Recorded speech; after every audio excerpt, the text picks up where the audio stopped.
എല്ലാ വിഭാഗം ജനങ്ങളും ആഗ്രഹിച്ചത് വി.ഡി. സതീശൻ സംസ്ഥാനത്തെ നയിക്കണമെന്നാണെന്ന് കോൺഗ്രസ് കോതമംഗലം ബ്ലോക്ക് പ്രസിഡന്റ് ഷമീർ പനക്കൻ പറഞ്ഞു.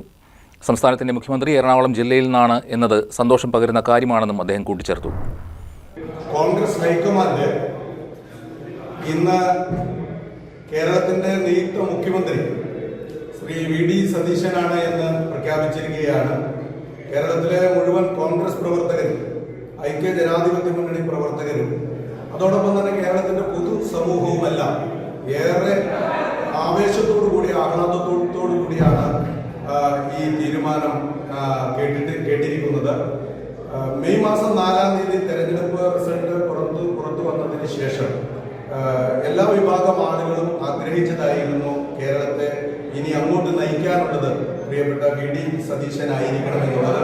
അതാണ് ഇന്ന് ജനവികാരം മാനിച്ചുകൊണ്ട് പാർട്ടി താല്പര്യം, മുന്നണി താല്പര്യം എല്ലാം മുൻനിർത്തിക്കൊണ്ട് കോൺഗ്രസ് ഹൈക്കമാൻഡ് ഇന്ന് വി.ഡി. സതീശനെ കേരളത്തിന്റെ മുഖ്യമന്ത്രിയെ പ്രഖ്യാപിച്ചിട്ടുള്ളത്.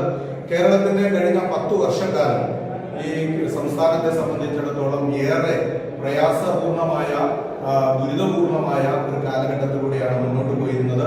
കേരളം നേരിട്ട മുഴുവൻ പ്രയാസങ്ങളും പ്രതിസന്ധികളുമെല്ലാം പൊതുസമൂഹത്തിന്റെ ശ്രദ്ധ ക്ഷണിച്ചുകൊണ്ട് കേരളത്തിന്റെ നിയമസഭയ്ക്കകത്തും കേരളത്തിന്റെ തെരുവോരങ്ങളിലും സമരമുഖം തുറന്ന് അതിന് അജയ്യമായ നേതൃത്വം കൊടുത്ത നേതാവാണ് പ്രിയപ്പെട്ട വി.ഡി. സതീശൻ. വി.ഡി. സതീശൻ ഈ ഉത്തരവാദിത്തം ഏറ്റെടുക്കുമ്പോൾ കേരളത്തിന്റെ പൊതുസമൂഹത്തെ പോലെ തന്നെ കോതമംഗലത്തെ കോൺഗ്രസ് പ്രവർത്തകരും, ഐക്യ ജനാധിപത്യ മുന്നണി പ്രവർത്തകരും ഏറെ സന്തോഷത്തിലാണ്.